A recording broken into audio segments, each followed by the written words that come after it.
점심시간만 되면 주머니 사정을 먼저 확인하게 되는 요즘입니다. 김밥 한 줄에 4, 5천 원, 칼국수 한 그릇에 10,000원을 넘겨야 하는 시대가 왔거든요. 월급은 그대로인데 점심값만 계속 오르니까 직장인들 사이에서는 진짜로 도시락을 싸야 하나 고민이 시작됐습니다.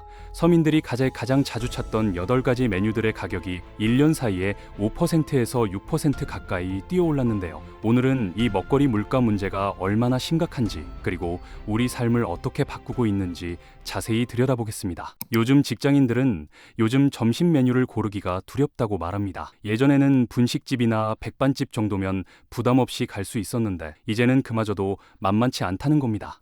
음식점 사장님들도 어쩔 수 없다는 건 이해하지만 월급은 안 오르는데 밥값만 계속 오르니까 불안감이 커질 수밖에 없죠. 실제로 서울 지역 외식 물가를 조사한 결과를 보면 이 불안감이 단순한 기분이 아니라 통계로 증명되는 현실이라는 걸 알 수 있습니다. 한국소비자원이 운영하는 가격정보 포털에서 지난 11월 기준으로 서울 지역의 대표 외식 메뉴 8가지 가격을 조사했습니다. 그 결과 1년 전과 비교했을 때 모든 메뉴가 3%에서 5% 정도 올랐는데요. 특히 서민들이 자주 찾는 메뉴일수록 상승폭이 더 컸다는 게 문제입니다. 가장 많이 오른 건 김밥이었어요. 작년 11월에 평균 3,500원 하던 김밥이 올해 11월에는 3,700원이 됐거든요. 1년 사이에 5.7%나 오른 겁니다. 200원 차이라고 생각할 수도 있지만 일주일에 두세 번씩 김밥을 먹는 사람한테는 한 달이면 몇천 원씩 더 나가는 거죠. 칼국수도 만만치 않습니다. 작년에 평균 9,385원이던 칼국수 한 그릇이 지금은 9,846원이 됐어요. 4.9% 오른 건데 이제 정말 10,000원 돌파를 코앞에 두고 있는 상황입니다.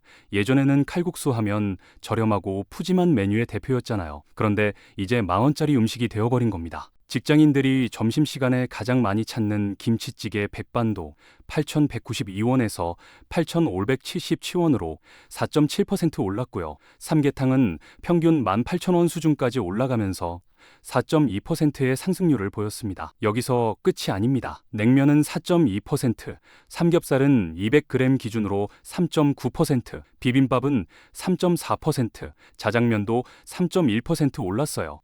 조사 대상이 된 8개 메뉴 전부가 예외 없이 가격이 뛴 겁니다. 이게 무슨 의미냐면 어떤 음식을 선택하든 작년보다 더 많은 돈을 내야 한다는 거죠. 선택지가 없어진 상황인 겁니다. 그나마 저렴한 메뉴를 찾아다니던 사람들한테는 도망갈 곳이 사라진 거나 마찬가지예요. 더 심각한 건 집에서 요리를 해먹으려고 해도 상황이 비슷하다는 점입니다. 마트에 가서 장을 보다 보면 카트에 담는 물건 개수는 줄어드는데 계산할 때 나오는 금액은 그대로거든요. 예전에는 5만 원이면 꽤 푸짐하게 장을 볼 수 있었는데 이제는 기본 식재료 몇 개 사면 금방 5만 원이 넘어갑니다. 계란 한 판을 집어들다가 깜짝 놀라는 경우가 많아졌어요. 7,000원이 넘는 거예요. 예전에 3,000원대에서 4,000원대 하던 게 거의 2배 가까이 올랐습니다.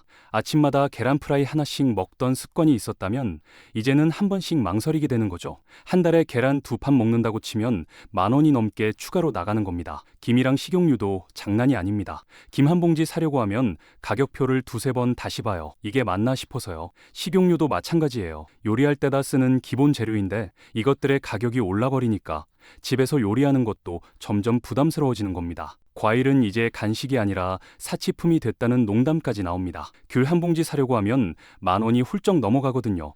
겨울철 대표 과일이잖아요.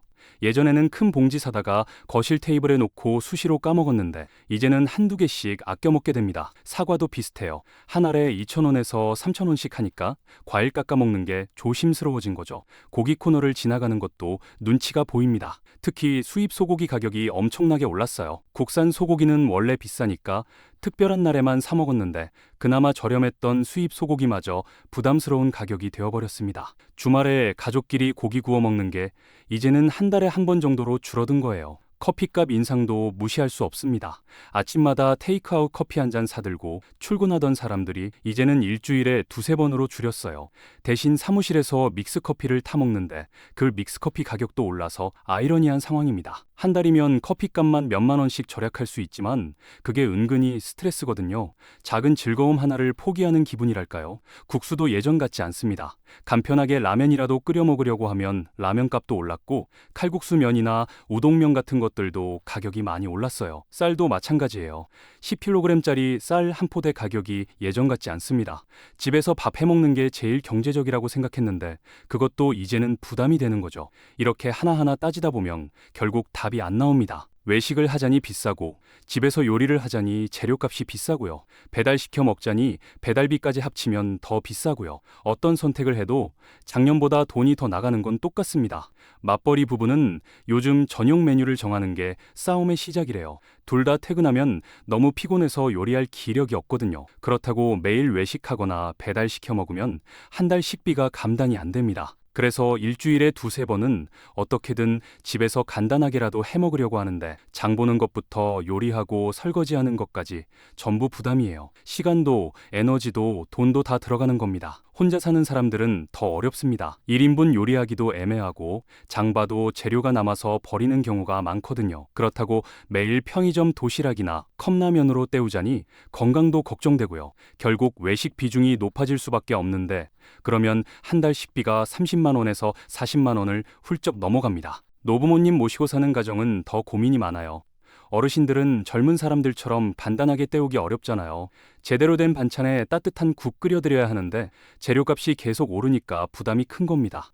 특히 과일이나 고기 같은 거 자주 드시게 해드리고 싶은데 가격 때문에 망설여지는 거죠. 학생 자녀가 있는 집은 또 다른 차원의 고민이 있습니다. 성장기 아이들한테 제대로 먹이려면 단백질도 챙겨야 하고 과일도 먹여야 하는데 전부 가격이 올라서 부담스럽거든요. 급식비도 인상된다는 소식이 들려오고요. 학원비도 비싼데 식비까지 계속 오르니까 가계 예산 짜기가 점점 어려워지는 겁니다. 월급쟁이들의 실제 체감은 더 심각합니다.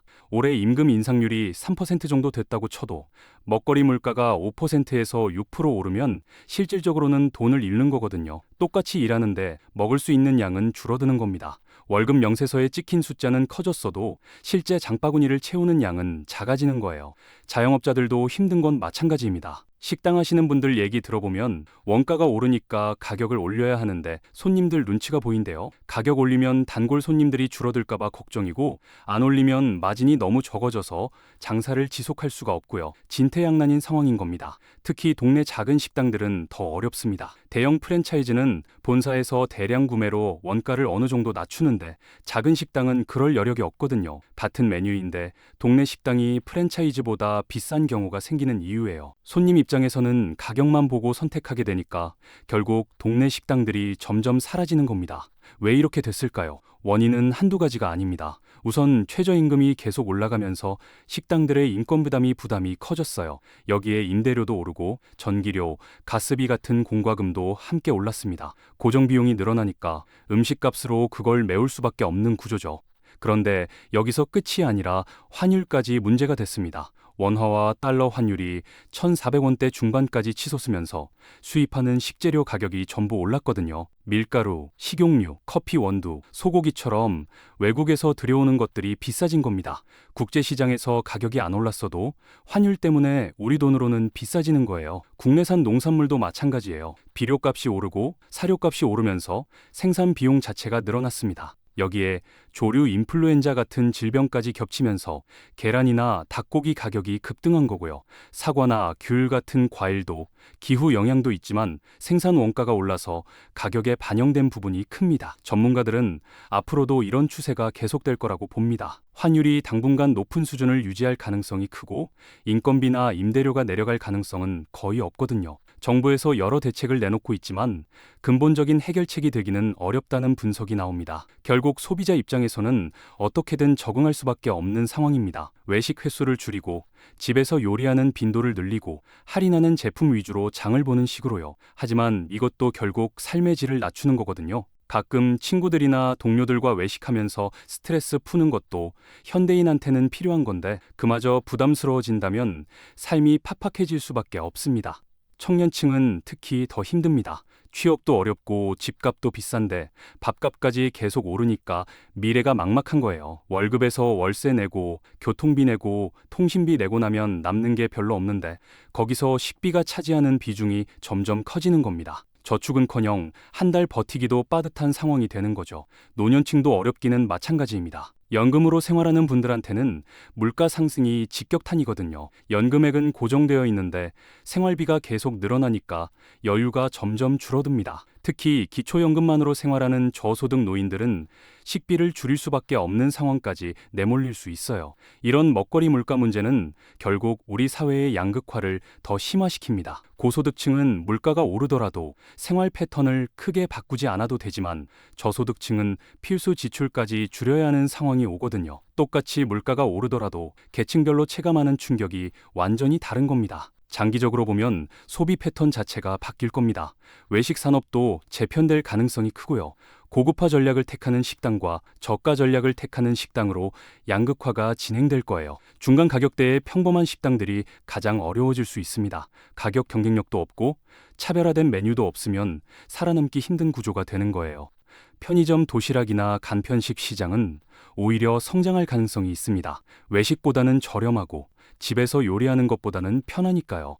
실제로 요즘 편의점 가보면 도시락 코너가 점점 커지고 있잖아요. 하지만 이것도 결국 임시방편일 뿐입니다. 편의점 제품들도 원가가 오르면 가격을 올릴 수밖에 없거든요. 그렇다면 우리는 어떻게 대응해야 할까요? 우선 식비 예산을 다시 짜야 합니다. 작년과 같은 수준으로 잡으면 절대 맞지 않아요. 최소 10%에서 15% 정도는 더 여유 있게 책정해야 합니다. 그리고 불필요한 지출을 줄이는 노력이 필요해요. 충동 구매를 줄이고 할인 제품을 적극 활용하고 식재료 낭비를 최소화하는 식으로요. 하지만 근본적으로는 소득이 늘어나야 합니다. 물가가 오르는 속도만큼 월급도 올라야 체감 부담이 줄어들 텐데 현실은 그렇지 못하죠.